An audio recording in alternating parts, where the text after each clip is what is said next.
Well, good morning. It's good to see you today. I was going to preach on something. I changed my mind. We're going to talk about Noah.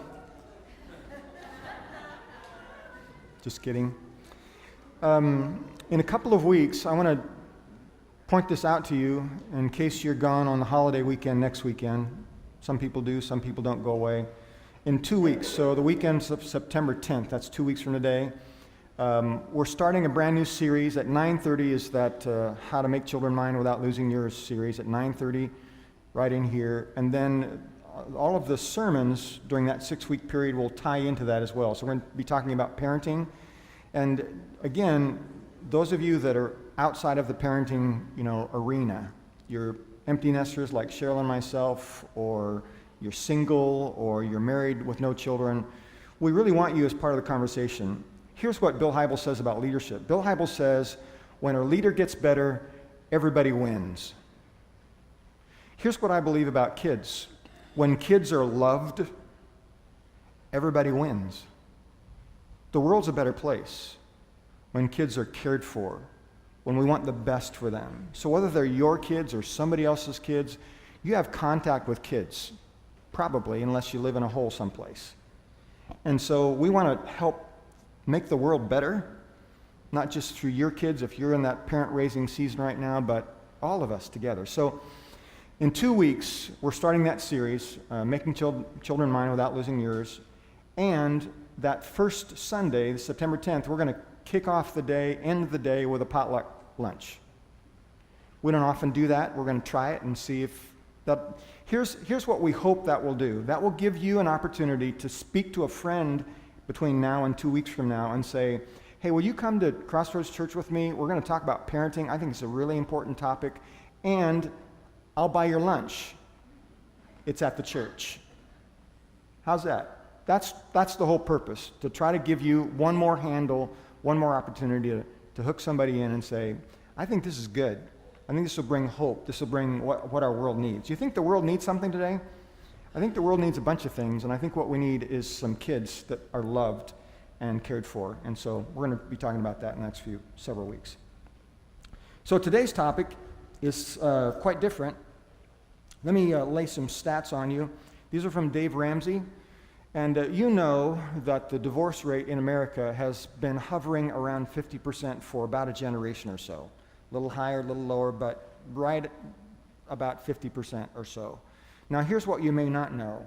Of those who divorce in the first 7 years, wrap your mind around that. Of those who divorce in the first 7 years, 90% say it's because of money. Are you feeling how important this is? Here's another statistic. 57% of marriage fights are about money. Or as I said last night, maybe you call them conversations. The average income in America is $41,000. The average debt, not including mortgage, is $38,000. The average car payment is $338 a month on a car that depreciates $100 a week. Here's some bad news for people close to my age. 60% of retirees retire on $10,000 a year or less. I'm not there yet, but I can see it around the horizon. $10,000 a year. And then there's this, only 2.7 of evangelical Christians tithe. Now, more than that give, but only 2.7 give the tenth, the proportion. Would you say that we could use a little help in this area? P.T. Barnum said, money is an excellent slave and a horrible master. If you don't manage your money, it will manage you. So how do we get into all this trouble? How do we get so deep in debt? Did you know that Americans have $807 billion, that's a billion with a B, $807 billion in credit card debt? Why is this such a difficult subject for so many? Roman proverb says, money is like seawater. The more you drink, the more thirsty you become. Why do we always want just a little bit more? C.H. Spurgeon said, if you're not content with what you have, you wouldn't be satisfied if it were doubled. We think that money will bring these things, satisfaction, significance, and security. Let's talk about that. We think that money will bring satisfaction. The problem is we're looking for satisfaction in the wrong places. Ecclesiastes 5:10, he who loves money shall never have enough, the foolishness of thinking that wealth brings happiness. We think that money will bring significance. We think things are status symbols, and if you have the right status symbols, you're important or significant. Is that what Jesus taught? Luke 12, take care, protect yourself against the least bit of greed. Life is not defined by what you have, even when you have a lot. You see, your net worth is not the same as your self-worth. Somebody said, a man's greatness is not determined by the value of his wealth, but by the wealth of his values. We think money will bring satisfaction and significance and security. We need to understand if we're going to have real security, we've got to put our security in something that can't be taken, that can't be lost, it can't be ruined, it can't be destroyed. I know this rainstorm is, rain, but if you want to be thankful for something, you be thankful you're not in Houston or Corpus Christi or some city on the Gulf Coast today, because they're experiencing what I'm talking about, that possessions can be lost. Even in Kansas City, just a week or so ago, was it Tuesday night, that big rainstorm? Indian Creek was underwater and some businesses were lost again for the second time in 2 months. People lost their homes. Did you see the people being rescued from their rooftops? Possessions can be lost. You know anybody that lost all their stuff in a house fire? You know anybody that lost a bunch of stuff in a theft? Stuff, possessions can be lost. Jesus said, Matthew 6, do not lay up for yourselves treasures on earth where moth and rust destroy, where thieves break in and steal, but lay up for yourselves treasures in heaven where neither moth nor rust destroys and where thieves do not break in and steal. Somebody said the world is poor because her fortune is buried in the sky and all her treasure maps are of the earth. So, let me tell you what having more stuff really brings. Having more stuff really brings more expenses, more worries, and more pain. Let's talk about that. More expenses. If the grass is greener on the other side of the fence, you can bet the water bill is higher too. It costs more to have more. Ecclesiastes 5:11, the more you have, the more you spend, right up to the limits of your income. So what's the advantage of wealth except perhaps to watch it as it runs through your fingers? There's a trend, in my observation, it hasn't reached the middle part of the country yet. You know how trends work in America, right? They start at the coasts, and then they kind of work their way. Sometimes it takes a few years before, it affects us. But there's a trend, and it's the mini home trend. Are you familiar with it? Any HGTV viewers? You guys like to watch HGTV? It's okay. You can say that in church. That's not a sin. And so the finding, House Hunters mini home, is that what I don't know, something like that. Tiny home, tiny house, tiny home. So these people are downsizing from what we would call the traditional home to a tiny home, a small home, a miniature home, a couple hundred square feet. When Cheryl and I visit our son and daughter-in-law in Portland, Oregon, we see evidence of this. When we're walking our grand dog, we'll see 2 or 3 different tiny homes parked in people's backyards. And I guess they're using them as Airbnbs or rental property or something. But you can see it in Portland, Oregon. I haven't seen it in Kansas City, but probably it's coming. These people are making a decision. They're saying, I want to spend less on my home and more on something else. More on vacations, more on seeing the world, more on, just a freedom of lifestyle. They're saying less is more. Because the more you have, the more expenses you have. Having more stuff brings more expenses, more worries. Ecclesiastes 5:12 says a working man can get a good night's sleep, but the rich man has so much that he stays awake worrying. A recent study revealed that insomnia increases with income. Somebody said, there are men who gain from their wealth only the fear of losing it. I've shared with you on numerous occasions. Part of my story is I have a bad back. Started in my mid-30s, and I have a friend who's a chiropractor. I mean, he was a chiropractor, and then he became my friend because he helps me live out of pain. And so I've been these, back strengthening exercises for years now, and I just have this bad back. But one of the things my chiropractor tells me, besides to exercise daily, is not to sit on my wallet. If you have a bad back, you've probably heard the same thing. Don't sit on your wallet. You sit on your wallet, and it'll just throw your spine out of balance. It'll throw you out of kilter. So when I'm at home, I'll just take my wallet out, and I have a place where I put it down. When I'm in the car, now a short drive, from home to here, I just put my wallet in my back pocket. But if I'm on a long drive, a long road trip, I'll take my wallet out and set it on the console. I know better than to do that. Having a big wallet, sitting on a big wallet, will throw you out of balance in more ways than one. Don't do that. Don't let your wallet put pressure on you. It'll bring you more expenses, more worries, more pain if it's lost. Ecclesiastes 5:14 says, risky investments turn sour, and soon there's nothing left.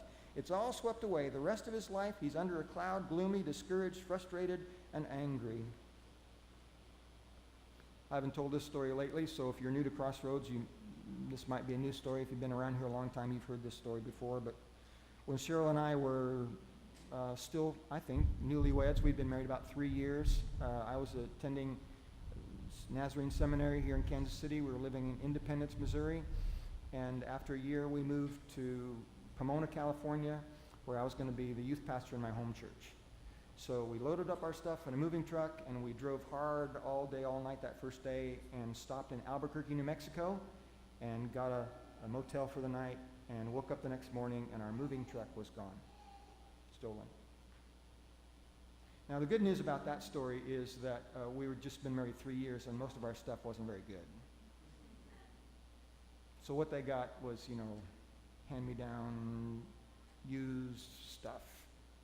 Now, we lost our wedding pictures and, personal items that you can't replace. But we recognized in that moment that things that you have can be lost. And there's pain in that. The more you have, the more you can lose, and the greater pain it brings. Proverbs says, don't weary yourself trying to get rich. Why waste your time? For riches can disappear as though they had the wings of a bird. So, let's talk about solution. How to avoid trouble financially. First, keep good records. Proverbs 27, riches can disappear fast, so watch your business interests closely. Know the state of your flocks. Anybody check on your flocks this morning before you came to church? Most of you don't have flocks, but some of you have stocks. Know the state of your income, your resources, the things that you have. Know the state of your flocks. If you don't know where your money is going, you're in trouble. You need to know 4 things: what you own, what you owe, what you earn, and where it goes. Some people say, I don't have time to keep track of all that stuff. Well, you have time to argue about it and worry about it. If you spent a little more time keeping good records, you'd have a lot less to argue about and to worry about. I'm just saying. So keep good records and then plan your spending. Create and follow a budget. A budget is simply telling your money where to go instead of wondering where it went. Proverbs says, plan carefully and you'll have plenty. If you act too quickly, you'll never have enough. Financial freedom has little to do with how much you earn and everything to do with how much you spend. Are you living within or beyond your means? Get control of your spending habits. Eliminate impulse buying. Just because it's the latest, whatever, gadget or style or thingamabob or buy something or other, doesn't mean you need it. Just because it's on sale doesn't mean you have to have it. How many times have you bought something that you didn't need and didn't use just because it was on sale? See how much money I'm saving. Comedian Rita Rudner says this, buying something on sale is a very special feeling. In fact, the less I pay for something, the more it's worth to me. I have a dress that I paid so little for, I'm afraid to wear it. I could spill something on it, and then how could I replace it for that amount of money? Proverbs 21 says, the foolish man spends whatever he gets. There are actually new support groups forming today that are a result of how out of control our spending has become. I'm not making this up. Here are the support groups out there. Debtors Anonymous and Shopper Stoppers. If you want to control that impulse to buy, you've got to nip it in the budget. Okay. Keep good records. Plan your spending. Save for the future. Proverbs 21 says, the wise man saves for the future. Here's some more statistics for you. 65% of American families spend more than they make. That's not good news.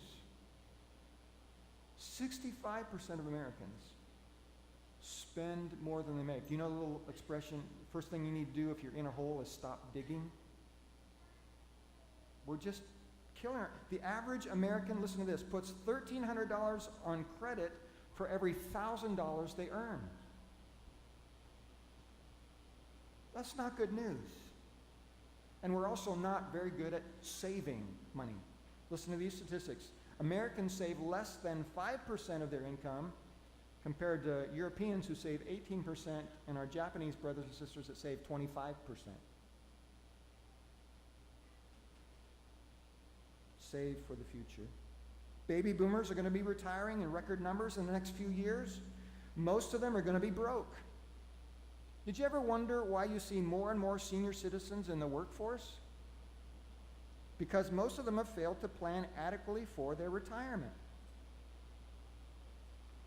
Mike Atkinson's a humorist. He says this, I'm going to retire and live off my savings. Not sure what I'll do the second week. According to Dave Ramsey and others, you ought to have 3 to 6 months expenses in savings and be putting away 15% of your income into wealth-building investments. Why don't people do this? Because they spend everything they make and then some. Next, tithe. Tithe to God. Tithe is simply tenth. It's not code language. It's not supposed to be. It just means tenth. So what's the big deal about tithing? Well, there are 3 different reasons, at least 3 reasons that tithing is important to the Christian. First, it's an act of gratitude. Psalm 116 says, how can I repay the Lord for all his goodness to me? You ever thought about that? Deuteronomy says, each of you must bring a gift in proportion to the way the Lord your God has blessed you. So tithing is an act of gratitude. It's an act of priority. This is one of my favorite verses on giving in the Bible. Deuteronomy 14:23. The purpose of tithing is to teach you to always put God first place in your life. You want to know what the big deal is about supporting God with your finances? It means he's first. The purpose of tithing is to teach you to always put God first place in your life. It's an act of priority. It's an act of faith. Proverbs 3. Honor the Lord by giving him the first part of your income, and he will fill your barns with wheat and barley and overflow your wine vats with the finest wine. Malachi 3. Will a man rob God? Yet you rob me. But you ask, how do we rob you? In tithes and offerings. Bring the whole tithe into the storehouse, that there may be food in my house. Test me in this, says the Lord Almighty, and see if I will not throw open the floodgates of heaven and pour out so much blessing that you will not have room enough for it. Proverbs 10:16. The good man's earnings advance the cause of righteousness. I don't know about you, but I want my money to work hard for me. I also want it to work hard for God. After all, everything I have belongs to God and comes from him. Deuteronomy 8:18. Always remember that it's the Lord your God who gives you the ability to produce wealth. One person said, all money is tainted. Tain't yours and it tain't mine. It belongs to God. Well, some of you have been following our Facebook Live feeds, And I've told you what to anticipate today. I want to introduce to you Bill and Courtney Bolick, who are the couple that I mentioned that in a little less than 2 years or so have eliminated about $50,000 in debt, and they are so happy about that. And I asked them to share some of their story. For those of you who don't know me, my name is Bill, and this is my wife, Courtney. When we were first married, we didn't have much debt or money, but we were able to make it on my full-time job, and it left my wife available to work part-time or not at all. We had one credit card with a very low balance that we were told we needed to build up credit. 5 years ago, we sold our house in the worst housing market possible and lost $15,000 on that. So began our debt snowball that just kept picking up speed and size. We had the thought that we worked hard, and if we wanted something, that we should get it when we wanted it and not have to wait. And the monthly payments weren't that much anyways. We were already in debt. What's a little more? Over the next 4 years, we managed to rack up $50,000 in debt, land, medical bills, trying to reach life's goals on credit. 2 years ago, I started listening to Dave Ramsey on the radio. I started to question our thought process on our financial situation. We had a lot of stuff, but we were barely making it from paycheck to paycheck and month to month with nothing to spare. God forbid anything major happened, more debt. In April of 2016, our church offered the Dave Ramsey class, and since we were already getting tired of living this way financially, we decided to take the class. We knew that we were not being smart with our money, but after we started the class, we realized that our money controlled us, and we were not in control of our money. There was no going back at that point. We had to change, not just for us, but for God and our kids. Luke 12:15 says, "Watch out, be on your guard against all kinds of greed. A man's life does not consist in the abundance of his possessions." So for the next year and a half, we downscaled and took inventory of what we really needed in life. And that was the peace that being out of debt and God can only provide. We changed the way we thought and started selling everything that wasn't bolted down. Vehicles, dirt bikes, mini choppers, lawnmowers, dreams of building a house on the property that we were still making payments on. We started budgeting our every day-to-day life. We stopped going out to eat and became the people that brought chips and dips to gatherings. We had to turn people down when they asked us to go out to eat and to do anything that cost money. We were not the only ones that we were affecting from the bad decisions that we had made with our money. Our kids sacrificed at our sides as well. They were limited to the fun experiences that life has to offer, and even before trying to get debt-free, we had to tell them over and over, "Sorry, we can't afford it." We had to get creative with our entertainment budget by doing free things or doing things at home because we were not teaching our children how to be responsible with the resources God had given us. As of August 10th, 2017, we have completed baby step number 2 in the Dave Ramsey Financial Peace Plan. We are debt-free. Thank you.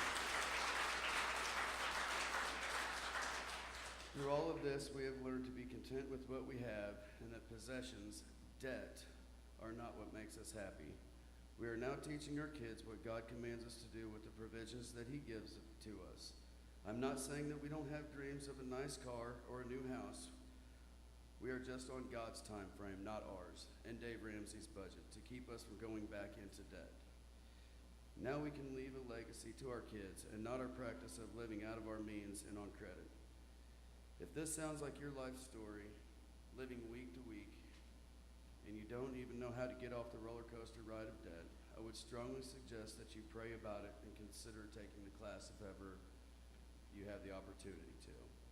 It would not only give you financial peace, but your life, and it will change your life and the lives around you.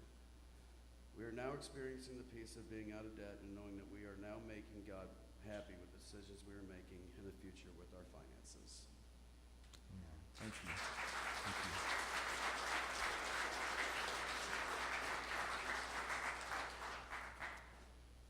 Bill didn't mention this. They have 2 kids. They used to have 3. They had to let one of them go.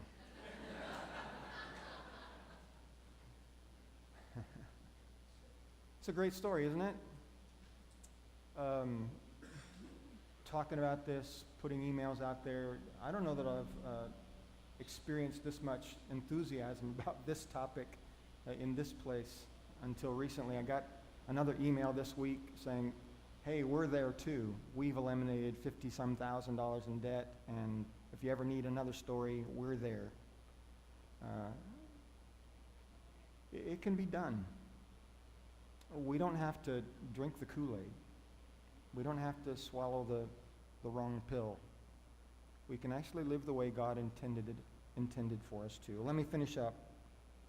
Enjoy what you have. Ecclesiastes says this: it's better to be satisfied with what you have than always wanting something else. Ecclesiastes 5:19, if God gives a man wealth and property, he should be grateful and enjoy what he's worked for. It is a gift from God. Philippians 4:12, I've learned the secret, get that, I've learned the secret of being content in any and every situation. Why don't we enjoy what we have? We're always trying to get more. We need to learn contentment. We need to look at what we have and learn to say, that's enough. It's enough. I learned this phrase a few years ago. I'll keep trying to teach it to people. Use it up, wear it out, make it do or do without. Go ahead. You can have that. I'll share it with you. Use it up, wear it out, make it do or do without. That's contentment. Out of control finances may be a symptom of an unmanaged life. You need more than principles. You need a guide. In my opinion, you need a savior. Job. I don't know if you know the story of Job. Job's in the Old Testament, and he had a lot. He lost it all, and then he got it back, plus some. Here's what Job says about things. If I have put my trust in money, if my happiness depends on wealth, it would mean that I have denied the God of heaven.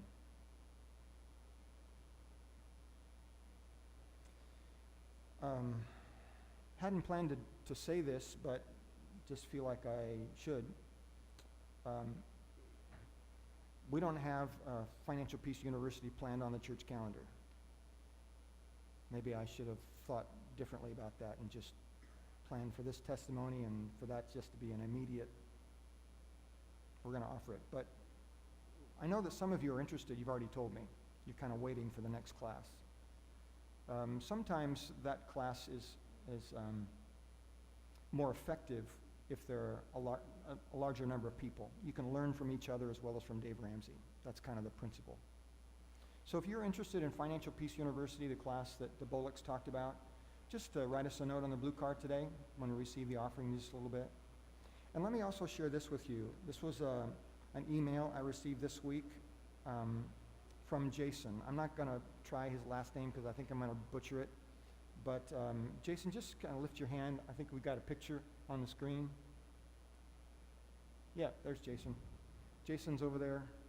Here's what he writes. I know I'm not a member of your church, and you don't know much about me. However, if it would fit your sermon, please feel free to utilize me. We should be present this Sunday, not as an Edward Jones advisor, which is his day job, but simply a person whose mission is getting people financially secure. He shared with me that he's helped people over the years eliminate hundreds of thousands of dollars in debt. Point me out, introduce me, utilize me in my skills. Of course, conversations will be private and confidential. I don't charge anything for serious people who want to better their life situation. Isn't that awesome? Somebody who recognizes we're living in a day where things are not right. Things are kind of, out of balance. And somebody's saying, I want to help people. Jason's number's on the screen. Utilize him. I don't know if he's going to keep coming to Crossroads Church. It doesn't matter. He's got skills that can help you. Okay? Let's pray. Father, help us. We know, because we feel the tension inside, that living in this rat race is killing us. we know we were created for something better, something more than this. So, Lord, liberate us from unneeded, unwanted slavery to possessions, to things that keep us in bondage. And Lord, free us by your Son and by your Spirit, helping us to live the way you want us to live, the way you designed for life to be. So thank you, Lord, for your plan, for wisdom that comes from above and that has some assistance from those here on earth. And we ask, Lord, that those who really need it will reach out and get the help that is offered. For we ask this in Jesus' name. Amen. Well, all that talk about money, now we're going to take an offering. But listen, if you're a guest today, we do not expect our guests to participate in the offering. But if you're a regular attendee, this is your church, you want to support the mission of God through this church and around the world, here's your chance. If this is your day to give, celebrate that. If this isn't your day to give, celebrate that you have enough to share for God's purposes in the world. So we're going to stand and sing, receive the offering. Drop that blue card in the offering as it comes by your row. Thank you for joining us.